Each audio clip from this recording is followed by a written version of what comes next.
ዛሬ ደግሞ ቅድም እንደተባለው እጅግ ታላቅ በዓል ቤተክርስቲያን የተወለደችበት የቤተክርስቲያን ሥራ የተጀመረበት ክርስትናው ለዓለም እንዲዳረስ የመጀመሪያውን ኃይል አባቶቻችን የተላበሱበት ዕለት ላይ ነን ያለነው።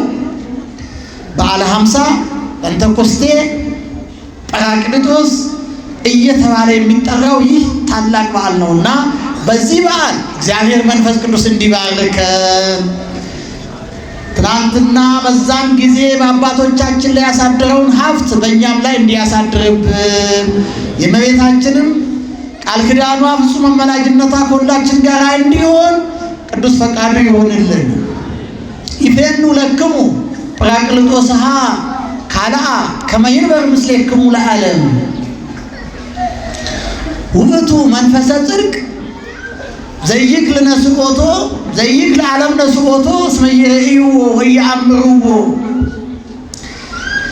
አጽናኝ ጰራቅሊጦስ የተባለውን ይሰጣችኋል ለዘላለም ከእናንተ ጋር እንዲኖር ስለማያየውና ስለማያውቀው ዓለም ሊቀበለው የማይቻለው እውነተኛ መንፈስ ነው።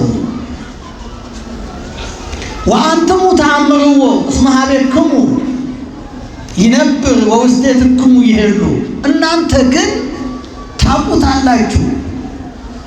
እናንተ ግን ከእናንተ ጋር ስለሚኖር በውስጣችሁ ስለሚሆን ታውቁታላችሁ። የዮሐንስ ወንጌል ምዕራፍ 14 ያለው ቃል ነው። በዚህ ቃል አምላካችን እግዚአብሔር እንዲያስተምረን ቅዱስ ፈቃዱ ይሁንልን። ሁላችሁም አንድ ላይ ሆናችሁ ከኔ ጋር ይህንን ቃል አብረን እንላለን። ይህ ቃል የጌታችን የመድኃኒታችን የኢየሱስ ክርስቶስ ቃል ነው። በዮሐንስ ወንጌል ምዕራፍ 14 ከቁጥር 16 ላይ የምናገኘው ቃል ነው። ሁላችሁም ከኔ ጋር ለዘላለም በሉ ከእናንተ ጋር እንዲኖር ሌላ አጽናኝ ይሰጣችኋል። እርሱም ዓለም የማያየውና የማያውቀው ስለሆነ ሊቀበለው የማይቻለው የእውነት መንፈስ ነው። ነገር ግን ከእናንተ ዘንድ ስለሚኖር በውስጣችሁም ስለሚሆን እናንተ ታውቃላችሁ። ክብርና ምስጋና ለአምላካችን ለእግዚአብሔር ይሁን። እናንተ ታውቃላችሁ። የትምህርታችን ርዕስ መንፈሰ ጽድቅ የእውነት መንፈስ የሚል ይሆናል። ጌታችን መድኃኒታችን ኢየሱስ ክርስቶስ እናንተ እያለ ይናገራቸው የነበሩት 12ቱ ሐዋርያት ሌሎቹም 72ቱ አርድእት እንዲሁም 36ቱ ቅዱሳት አንስት በጠቅላላ 120ው ቤተሰብ ነበረ። እናንተ ታውቃላችሁ ያላቸው ማንን ነው? የእውነት መንፈስ እሱ ጰራቅሊጦስ የተባለው አጽናኝ መንፈስ ጰራቅሊጦስ መጽንዒ የሚያጸና መንጽሒ ከኃጢአት የሚያነጻ መስተፍስሒ የሚያስደስት ናዛዚ የሚያረጋጋ ከሳቲ ምስጢርን የሚገልጽ መስተሰሪ ይቅር ባይ የሚል እሱ አጽናኙን መንፈስ ታውቃላችሁ አላቸው። እሱ በመጣ ጊዜ ወደ እውነት ሁሉ የሚመራችሁ መልካሙን ነገር የሚያሳያችሁ መልካሙን ሥራ የሚያሰራችሁ ከፊታችሁ የሚሆን ፍርሃታችሁን የሚያርቅ የሚያበረታ የሚያተጋ የሚያነቃ የእውነት መንፈስ ነው ብሎ አስተማራቸው። በዚህ በተስፋ ቃል መሰረትም እንግዲህ ዛሬ በዓለ ሃምሳ ብለን የምናከብረውን በዓል ያ እውነተኛ መንፈስ ያ የሰላም መንፈስ ያ የደስታ መንፈስ ያ የጽድቅ መንፈስ የወረደበትና ሀብቱን ለአባቶቻችን ያደለበት ዕለት ነው። ለሁላችንም ያድለን።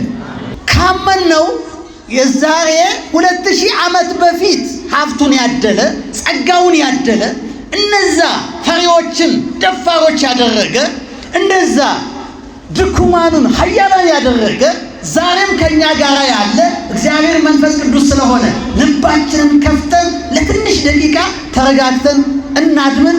እግዚአብሔር መንፈስ ቅዱስ ሁላችንንም ይባርከን፣ ሁላችንንም ይቀድሰን። በዛን ጊዜ ለአባቶቻችን አይሞራቸውን ከፍቶ እማያውቁትን እንዲያውቁ ኃይልን እንዲላበሱ ያደረገ ዛሬም በሕይወታችን፣ በቤታችን፣ በህብረተሰባችን፣ በቤተ ክርስቲያናችን፣ በዓለማችን ብዙ ነገር አለና እንደ ድንጋይ የከበደን ነገር አለና ከባዱን ሸክም የሚያቃልል ጨለማውን የሚገረስስ ብርሃኑን የሚያሰፍንልን እሱ እግዚአብሔር መንፈስ ቅዱስ እንዲያስተምረን ቅዱስ ፈቃዱ ይሆንልን። እንግዲህ ሲጀምር የሐዋርያት ሥራ ምዕራፍ 2 ሲጀምር ምን ይላል? ከሰማይ በታች ሁሉም በአንድነት ተሰብስበው አብረው ሳሉ ነው የሚለው። ያችን ጽርሐ ጽዮን የዛሬዋ አንቀጸ ብርሃን ኪዳነ ምሕረት ቤተክርስቲያን ግንብን ትመስላለች። እኛም በጣም በሚያምር ሁኔታ እጅግ ድንቅ በሆነ ሁኔታ ወገኖቼ እናስበው እንደሆነ አናውቅም። ይሄ በዓለም ላይ የለም። ጠጠር መጣያ የሌለበት ይህ ሕዝብ እንዲህ ልቡን ከፍቶ እንዲህ ከቤተ ክርስቲያኑ ጋር ለቁጥር በሚያዳግት መልኩ አምላኩን የሚሰማበት በሌላ የትም የለም። ይሄንንም ጸጋ የሰጠን ቸሩ መድኃኔዓለም ክብርና ምስጋና ይግባው።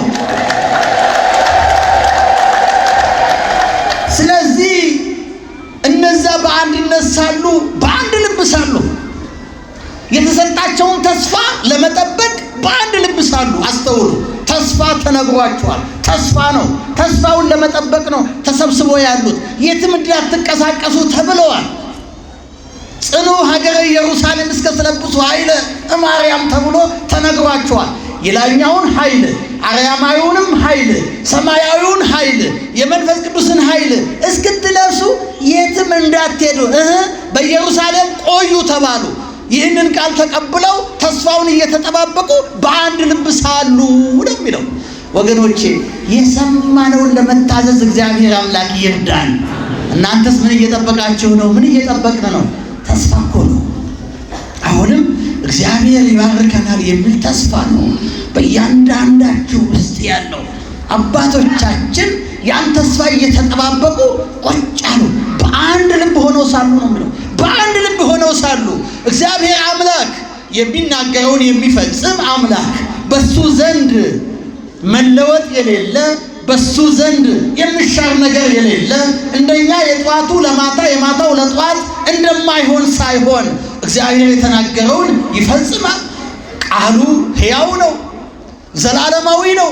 ስለዚህ በቃሉ መሰረት ባረገ በ10ኛው ቀን በዚህች ዕለት መታሰቢያውን እንደምናደርገው እንደምናስበው እነዛ በአንድ ልብ ያሉ በእሳት አምሳል በአውሎ ነፋስ ድምፅም መንፈስ ቅዱስ ወረደና በአባቶቻችን ላይ አደረ። ሀብቱን ሰጠ፣ ጸጋውን አደለ። ፈሪዎቹ ደፋሮች ሆኑ። እነዛ ይጠራጠሩ የነበሩት ፍጹማን ሆኑ።